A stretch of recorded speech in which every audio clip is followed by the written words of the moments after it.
Hello, my dear young minds. How are you all? I hope you are doing well. And my name is A. Prithviraj. I have completed my MSc Zoology, MA English Literature, and B.Ed. This is the 15th year in my teaching field. And today I'm here to teach you Zoology second year syllabus that you come to know on seeing the structure on the board. It is nothing but human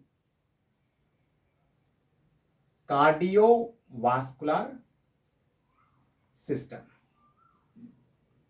Human cardiovascular system. So what does it mean? Yes, absolutely. That is nothing but it's a human circulatory system. Human circulatory system, isn't it? So the human circulatory system consists of heart, blood vessels, and blood. Heart, blood vessels, and blood. Right? Yes. Let us see the structure and function of heart. Okay, first, heart, isn't it? Heart is mesodermal in origin. Heart is mesodermal in origin and it is a reddish muscular conical shape and conical shape. It is reddish in color, muscular, and it's conical in shape. You can see here the conical shape here, isn't it? And where it is situated? Situated in mediastinum. What does it mean by mediastinum? Mediastinum is nothing but here in between the two lungs. But the conical shape of the heart is slightly towards the left. So that's generally we'll be calling that heart is situated left side. But actually it is in the mediastinum. Okay, in between the two lungs. Then what is its length? It's a 12 centimeters length and 9 centimeters breadth. And here weighs about 300 grams. Weighs about 300 grams. So then what is the size? It's a size once clenched fist. What does it mean by clenched fist? Now take your palm, hand and close your thumb finger inside and close the finger. This is the clenched fist. Now this is the size of my heart. In the same way, you can check your size of heart. Okay, your heart size, right? Yes, this is the clenched fist. And here, the outermost covering of the heart, consisting of pericardium. The outermost covering of the heart is made up double layered, which is called as pericardium. Now let us see the structure and how it is modified. Let us see here. Okay. Yes, sir. So the outermost layer of the heart is pericardium.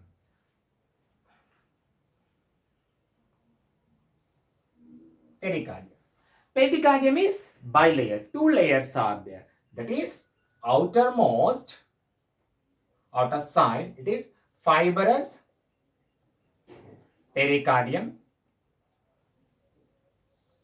and inner serous pericardium.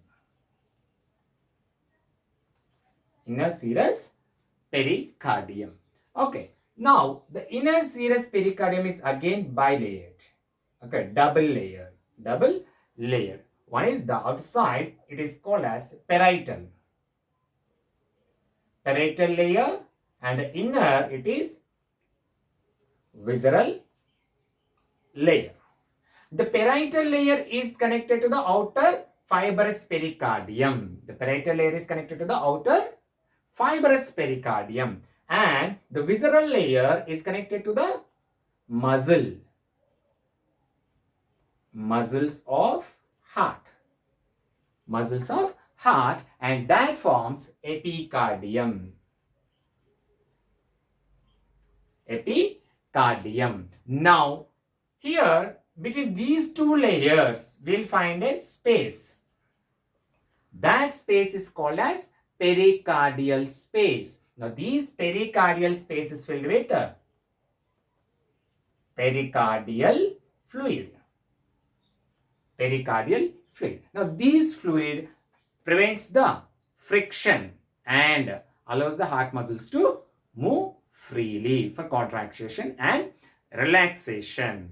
Okay, so this is a pericardial fluid will be helpful in such a manner. Next to the pericardium, that is already stated that is the innermost, the visceral layer which is connected to the muscles of the heart is forming as epicardium. So, epicardium. Now, after epicardium, we can see the middle layer, that is mesocardium. Sorry, myocardium. Myocardium. This myocardium, which is made up of thick muscles, thick cardiac muscles, which is made up of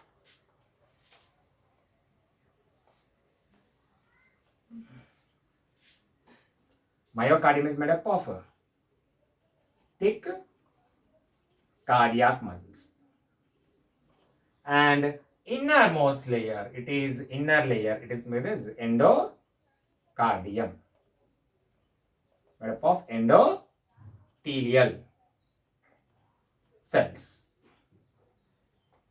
Endothelial cells. Now these endothelium, okay, is lined, that's covering over the valves of the heart also. At the same time, it is also connected to the major blood vessels which are connected to the heart. These are the three major layers what we can see the muscles of the heart, structure of the heart, isn't it? So let us come here that human heart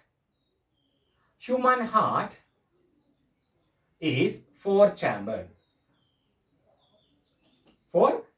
heart, isn't it? So how that four chambers are there? You can say outer, that is upper two chambers are upper two small chambers called atria, and lower two large chambers called ventricles.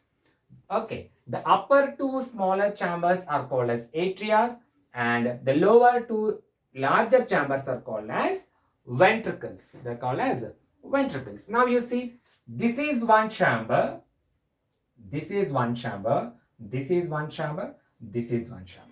So total four chambers. 1, 2, 3, 4 chambers. The upper two chambers, atria or auricles. This is right atria and this is left atria. This is right ventricle, this is left ventricle. Right ventricle and left ventricle. Like that we have four chambers in the heart. Okay, so one is right auricle, left auricle, right ventricle, left ventricle. Like that we have four chambers. Okay, the upper two chambers are smaller in size when compared to the ventricles, that is lower two chambers which are larger in size. Okay, and here the upper two chambers again divided with the help of interatrial septum. A muscular wall which is dividing the right auricle and left auricle, or right atria and left atria, are called as, okay, the wall which is dividing it is called as interatrial septum. Whereas the same way, when the right ventricle and left ventricles are divided with the help of a, again one more septum, isn't it? This septum, what is it called? Interventricular septum. Interventricular septum, which divides two ventricles. And one more thing, two upper auricles or two upper chambers and lower chambers are divided, okay, with the help of a horizontal septum, which is called as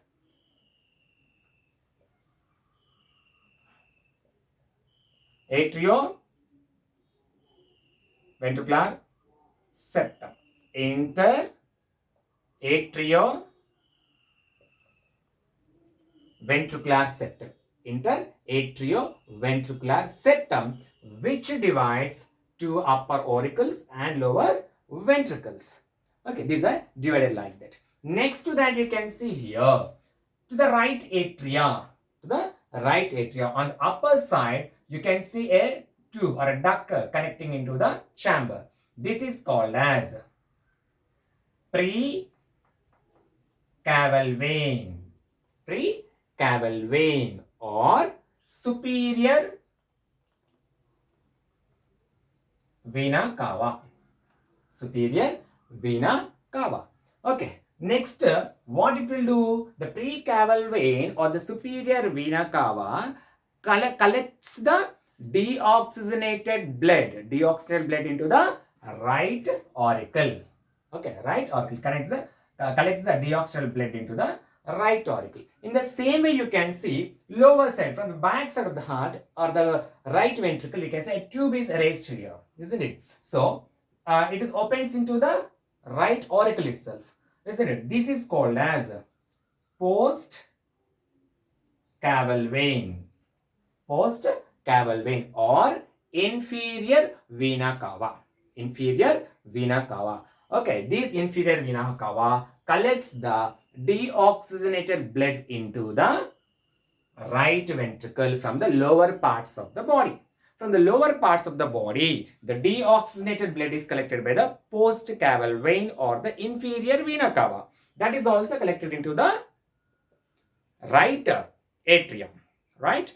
Atrium. So that means what is happening? The superior vena cava or the precaval vein, the postcaval vein or the inferior vena cava. Inferior vena cava. Both of them are collecting the deoxygenated blood throughout the body into the right auricle or atria. So now the deoxygenated blood is entering into the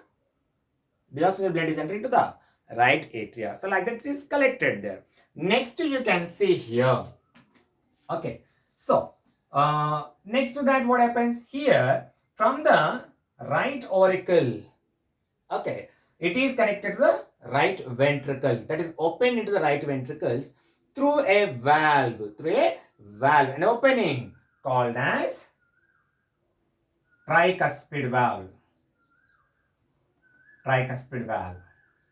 Okay, tricuspid valve. Cusps, what does it mean by cusps? Okay, you can see here. If three flaps are present like this, tricuspid valve. It is a tricuspid valve. If the two are there, bicuspid valve. Now this bicuspid valve is present towards the left side.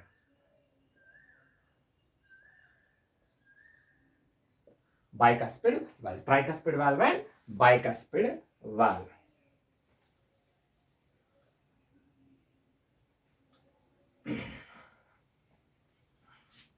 So tricuspid and bicuspid valves are present in between the auricles and ventricles. Right side we can see the tricuspid valve which is opening to the right ventricle. Left side you can see the bicuspid valve which is opening to the left ventricle. Okay, so next to that you can see here. Okay, next to that what you can see here, from the right ventricle, okay, nearer to the tricuspid valve, another duct or a tube is raised. This is called as pulmonary arch. Okay, you can see from here it is divided into two. It is a pulmonary artery. Okay, which has its arc called pulmonary arch. So in the same way, from the left ventricle nearer to the bicuspid valve towards its left side here, you can see another larger duct is raised. This is called as aorta. Okay, or systemic aorta, isn't it? Yes. So what is happening here? And these two tubes, arches are guarded by semilunar valves.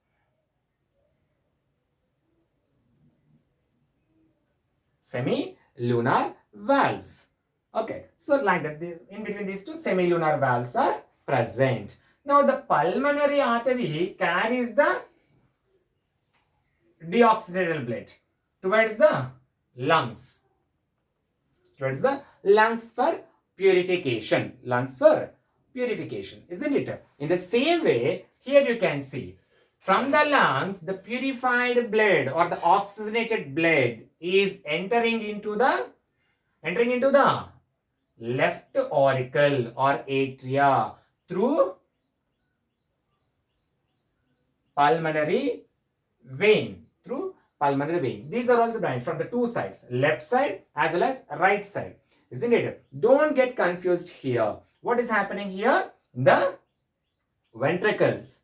Okay, the deoxygenated blood through the tricuspid valve, it is opening into the ventricles. So here the deoxygenated blood is passed into the ventricle. Isn't it? From the ventricles, what is erased here? Pulmonary artery. The pulmonary artery is guarded by semilunar valves.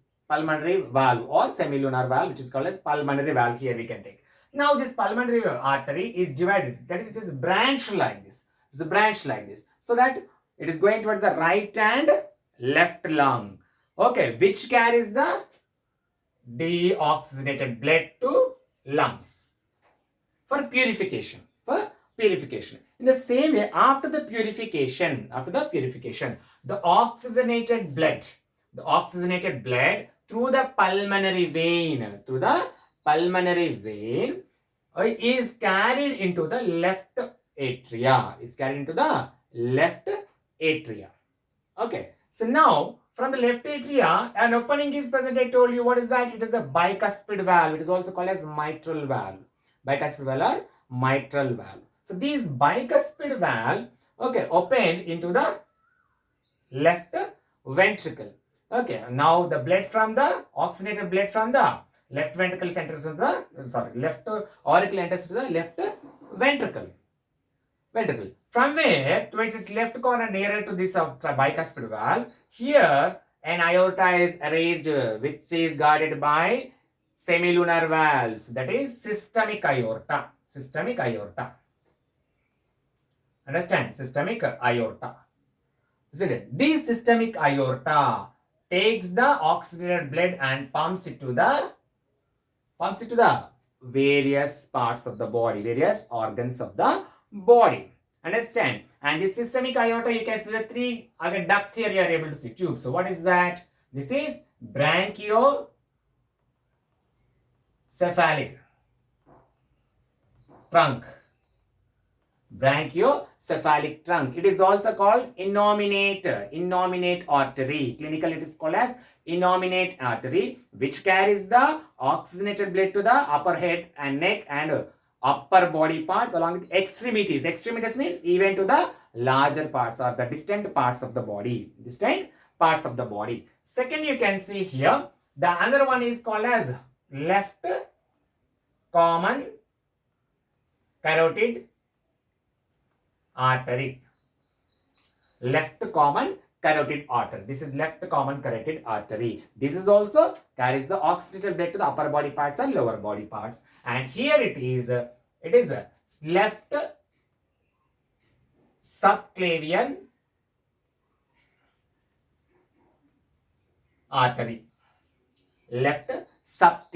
artery. It is also pumping blood to head and neck region to the all other longer distance body parts also. That means what happened?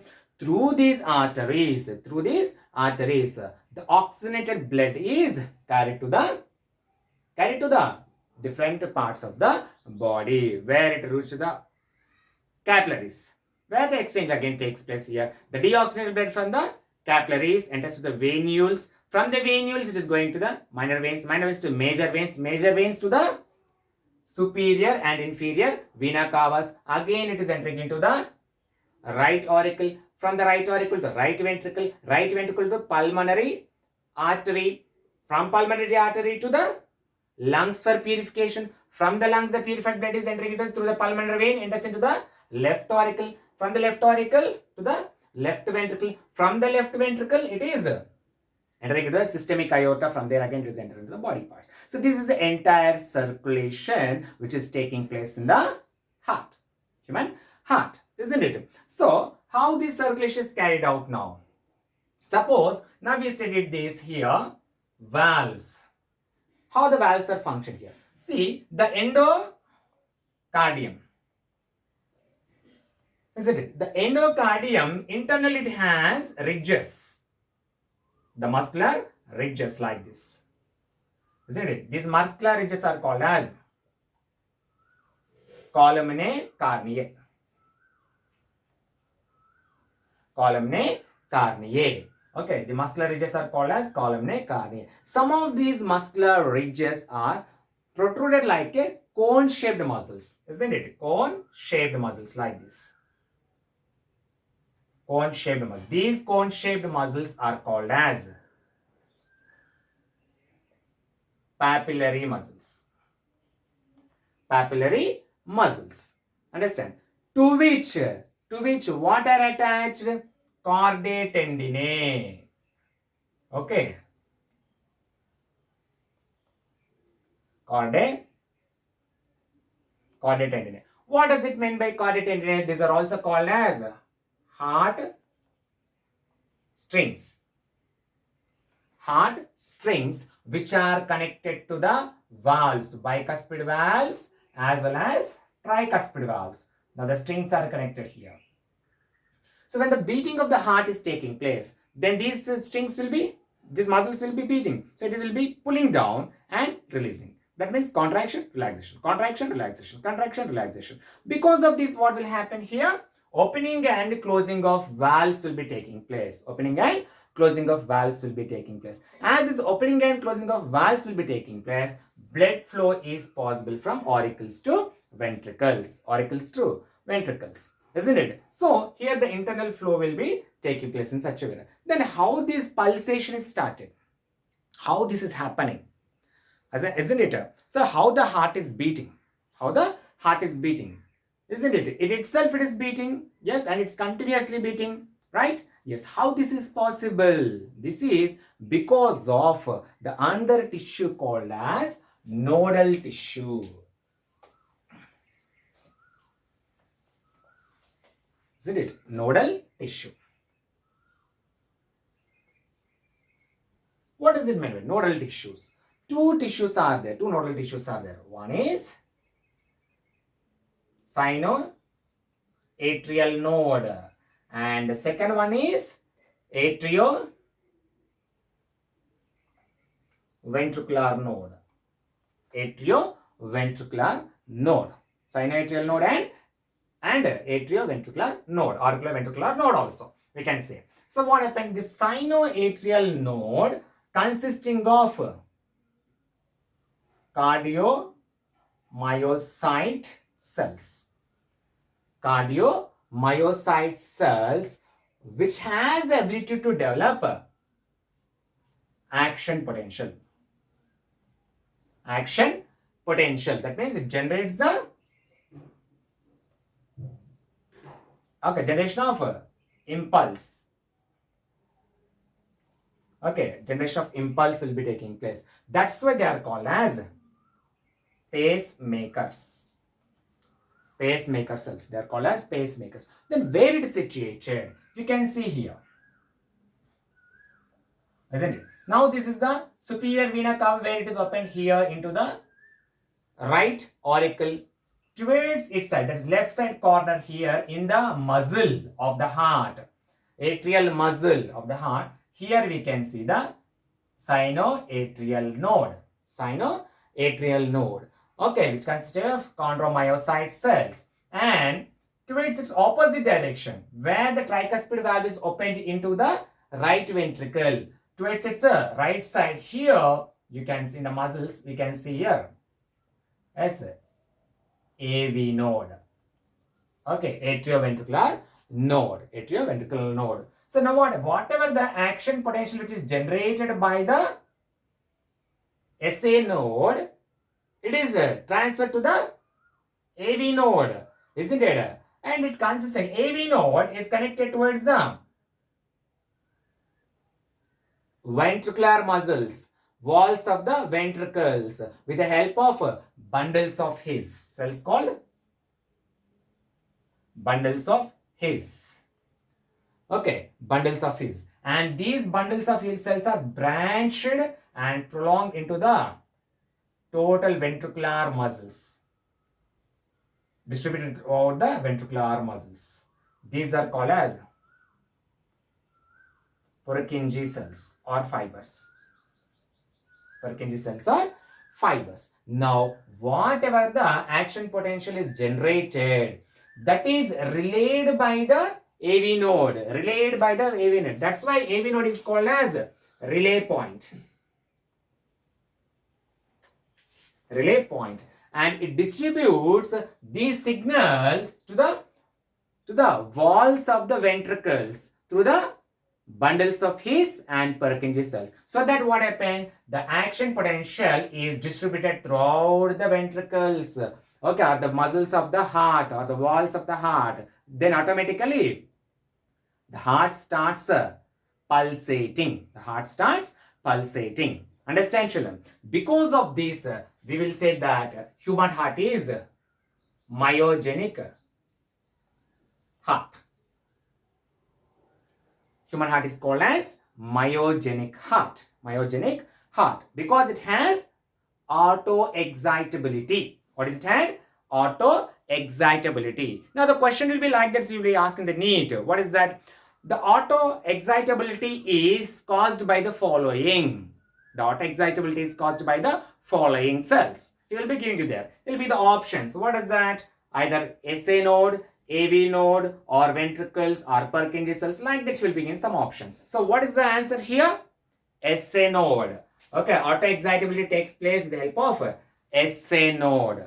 Okay, or impulsation of heart is also beginning with the help of SA node. Isn't it? Even the numerical question, what does it mean? He will be asking the weight or size or length and color. Isn't it? Like that. And layers of the heart, where epicardium, myocardium, endocardium, isn't it? And what layers they had, what cells they are made up of, isn't it? And why they are not under heavy contraction, isn't it? Yes, why? Fatigue, they won't undergo the fatigueness. Why? Because they had high amount of pulsating cells, that is nothing but Purkinje cells, isn't it? As well as mitochondria, which supplies continuous energy to the muscles of the heart. So this won't allow the fatigue in the heart muscles. Okay, this is the one reason. Next, you see here, the sinoatrial node generates every impulse for 0.6 seconds time. Within the 0.6 seconds, one impulse will be generated. That means what happened? 100 times per minute. 100 times per minute, isn't it? That means, sir, you may ask the question that, sir, we will be discussing that, we know very well that our heart will be beating for 72 to 72 times. Isn't it? 72 times. Yes, absolutely. But here, this is managed or controlled by autonomous nervous system. Autonomous nervous system and hormonal actions. Autonomous nervous system. In that, sympathetic nervous system, it increases the rate and force of contraction. Rate and force of the rate of heartbeat as well as force of contraction, isn't it? Whereas parasympathetic nervous system controls the rate and contraction. Okay, rate and it slows down the rate and contraction. So that what happened? It will be balancing here. So that's it. But here the heart rate will be, the beat of the heart will be varied. Okay, that is dependent on the work done by the person. For example, if you do the vigorous exercise, okay, or running, jogging, jumping, like that, whatever the vigorous exercises or vigorous works if you are doing, then automatically the beat will be increased. Whereas in the resting time, the heart rate will be slows down. So this is under the control of autonomous nervous system as well as hormonal actions. And you may get the doubt. See, here we discussed about the flow of blood and how the parts and how they are functioning we discussed. So what about the feelings, sir? Where they are present, right? So we'll be saying my heart is beating, isn't it? My heart is feeling sad, overjoyed, isn't it? Some different types of feelings you have. Where are that feelings in the heart? Do we find any feelings here? No, isn't it? Then what is it carried out? Yes, sir. The feelings, emotions, everything is carried out by the hormonal actions. Hormonal actions, isn't it? Different hormones are there. The different hormones will be carrying out different emotions. Now, suppose for example, emotions, controlling of adrenaline, noradrenaline, which is secreted by the adrenal gland, isn't it? Yes, oxytocin, love hormone, isn't it? So, like that, you'll be having the different types of hormones. They'll be showing that everything, feeling. Okay, what we are is, but in the inside the heart, there is any feeling? Nothing. It is the flow of blood is taking. It is a pumping organ. It's a pumping organ, right? So, per minute, how many times? 72 times per minute will be the heartbeat. Heartbeat will be. This is generated because of sinoatrial and atrioventricular nodes, isn't it? So, as sinoatrial node is generating its electrical impulse, here it itself is generating. So, that is, you can say it is a myogenic heart. Human heart is called as myogenic heart, right? Yes. Next to that, you can see here cardiac output. What does it mean by cardiac output?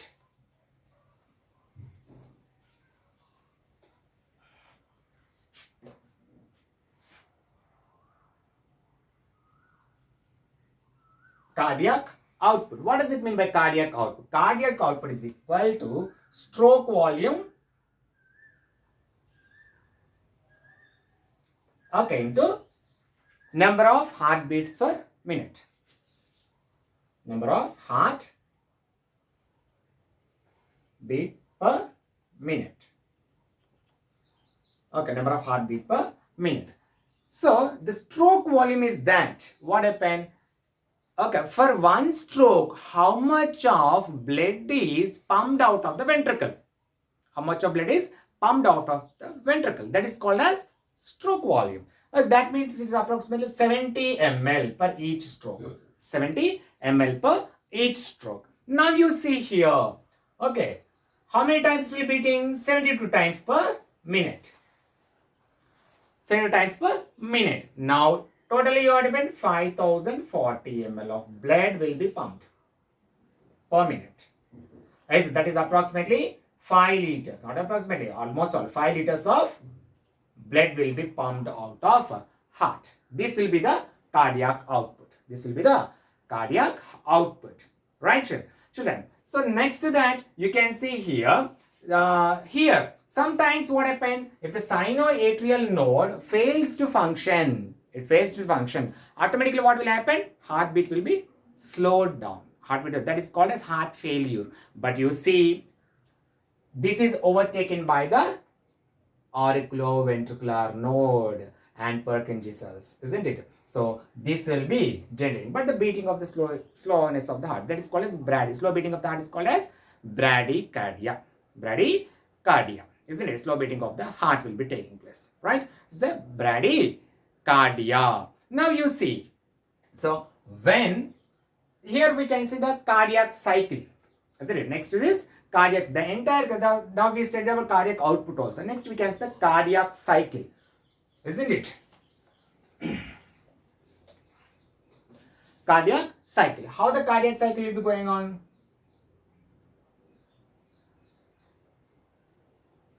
Cardiac cycle, which is about 0.8 seconds. The cardiac cycle is completed within the 0.8 seconds. It has 3 stages. What is that? As a atrial systole, which is in 0.1 second, and ventricular systole, which is 0.3 seconds, and third one is joint diastole, which is 0.4 seconds. 0.4 seconds. Now you see atrial systole. When the, here alternately what is happening? Through the superior and inferior vena cava, here deoxygenated blood is entering into the right ventricle, right auricle, isn't it? In the same way, oxygen blood is entering from the lungs into the left auricle. Now the first stage, what happened? All the 4 chambers are in relaxed state. Relaxed state we have to assume, isn't it? Relaxed state. And during which what happened here? Oxygen blood is entered the right and left auricles. Now the first excitation is beginning. That means sinoatrial node develops the excitation impulse that makes the auricles to contract. That is only called atrial systole. Atrial systole, which is for 0.1 second. 0.1 second, isn't it? So that what happened? During which what happened? Ventricles are relaxed state. Ventricles are relaxed state. So the blood will be flowing. The deoxygenated blood will be moving into the right ventricle. Oxygenated blood is moving into the left ventricle through the tricuspid and bicuspid valves. Tricuspid, bicuspid valves. During the relaxed position, bicuspid, tricuspid valves are open position. Whereas semilunar valves are closed position. Closed position. So when the blood is entered into the right and left ventricles, okay, now auricles are relaxed. Auricles are relaxed. Ventricle starts contraction. That is called ventricular contraction, and that will be for 0.3 seconds. 0.3 seconds. Understand? Ventricular contraction. When the ventricular contraction is taking place, the pressure in the ventricles are increased. That will be allowing the tricuspid and bicuspid valves to close. That results in the first sound called lub. The first short sound called lub sound. Okay. Later what happens? Still the pressure is increased. Then automatically it opens the pulmonary artery valves and systemic aorta valves. Systemic aorta valves. So this will be opened. Now the blood will be passing to the deoxygenated blood from the right ventricle, passing the pulmonary artery into the lungs, and the oxygenated blood is moving from left ventricle to the systemic aorta into the body parts. This results in the ventricular contraction. Ventricular contraction, isn't it? The next to that here, next step, the ventricles are also relaxed. The ventricles also started relaxing. So the pressure will be decreased. When the pressure is decreased, what will happen? Flow of blood will be decreased. Now what will happen here? Automatically the semilunar valves will be started closing. Close off semilunar valves. Okay. And opening of tricuspid, bicuspid valves. Okay. So when a semilunar valve started closing, that releases a sound called dub. Second sound called short sound. Okay, that is sharp sound. This is short sound. Okay, lub, dub. Okay, second sound, semilunar valve closing, that results the lub sound. Okay, yes. Now, finally, what is happening here? Auricles are relaxed, ventricles are relaxed, isn't it? This will be taking place within the 0.4 seconds of time. That is called as joint diastole. Joint diastole. So now entire process completed in the, see, 1 plus 3 plus 4, that is equal to 8, 0.8 seconds. Okay, the cycle is cardiac cycle is completed in the 0.8 seconds. Understand? This is called as cardiac cycle output. Right? Yes. So next continuation of this topic we'll be learning in our next session. By the time I am Prithvi Elgala signing out. Thank you.